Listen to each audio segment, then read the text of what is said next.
ভাই শামিদ সোম আমাদের সবার কাঙ্ক্ষিত ভাই শামিদ সোম ভাই বাংলাদেশের হয়ে আহ, আহ, খেলতে যাচ্ছে। তার খেলার ভিতরে আর কোনো বাধা নাই, তার খেলার ভিতরে আর কোনো বাধা নাই ভাই।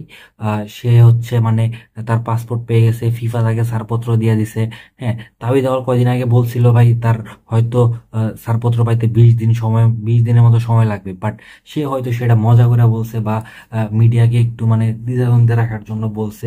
বাট সে তার যেদিন এই ইন্টারভিউটা দিছে তার একদিন পরে হচ্ছে সে বলে দিছে যে ফিফা তাকে ছাড়পত্র দিয়ে দিছে।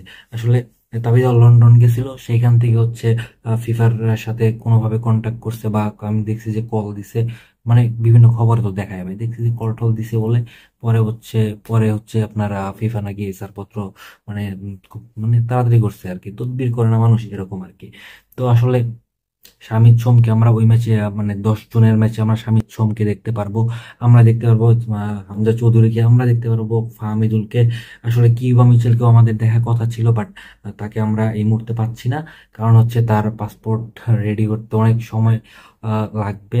আর হচ্ছে আজকে আমি আরেকটা নিউজ আপনাদের জন্য নিয়ে আসছি, সেটা হচ্ছে আমাদের যে সুলেমান ব্রাদার্স যারা আছে 2 জন, তো তারা আসলে মানে ওরা 2 জন আসবে না, বাট ওদের যারা টুইন 2 জন ভাই আছে তারা হয়তো বাংলাদেশের হয়ে খেলবে। এই জন্য হচ্ছে বাফুফে থেকে তাদের হচ্ছে আপনার তাদের সাথে যোগাযোগ করা হচ্ছে আর কি। তো আসলে 10 জনের ম্যাচটা ভাই বাংলাদেশের জন্য কিন্তু একটা ইতিহাস ভাই, এই ইতিহাসের সাক্ষী ভাই যারা যারা হইতে চান ভাই, হ্যাঁ তারা কিন্তু অবশ্যই মাঠে যায় খেলাটা দেখবেন। আমি চেষ্টা করবো ভাই মাঠে যায় খেলা দেখা, আপনাদের বলবো ভাই মাঠে যায় খেলা দেখেন। বাংলাদেশ ফুটবল ভাই তার আবার সোনালী অতীতে ফিরে যাচ্ছে।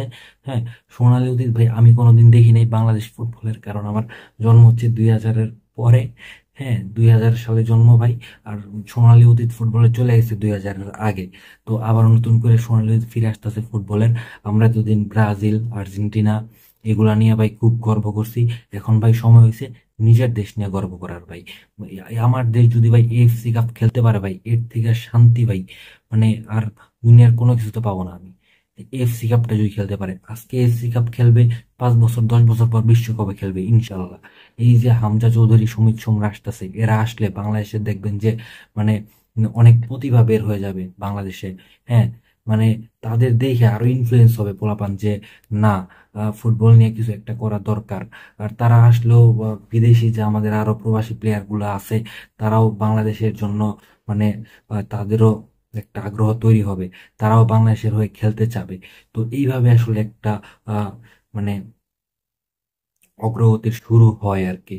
তো বন্ধুরা, আজকে আর কথা বাড়াবো না, এই ছিল হচ্ছে আমাদের শামিদ সোম এবং আমাদের বাংলাদেশ ফুটবলের আপডেট। তো ভিডিওটা ভালো লাগলে সবাই সাবস্ক্রাইব করে দিও আমার চ্যানেলটা, ভিডিওতে একটা লাইক। আর হচ্ছে ভাই যেটা প্রতি ভিডিওতে আমি বলি, আমি হচ্ছে যে এই প্ল্যাটফর্মে একদম নতুন, তো আমাকে অবশ্যই সাপোর্ট করবা, কারণ তোমাদের সাপোর্ট লাগবেই আমাদের, আমাদের না আমার, তোমাদের সাপোর্ট লাগবেই। এই চ্যানেলটা ভাই একান্তই ভাই তোমাদের ভাই, আমি শুধুমাত্র তোমাদের নিউজ দেওয়ার কাজটা করি, এটা তোমরা মনে করবো। হ্যাঁ, তো আজকের কথা বাড়াবো না, ভালো থাকো, সুস্থ থাকো, সবাইকে আল্লাহ হাফেজ।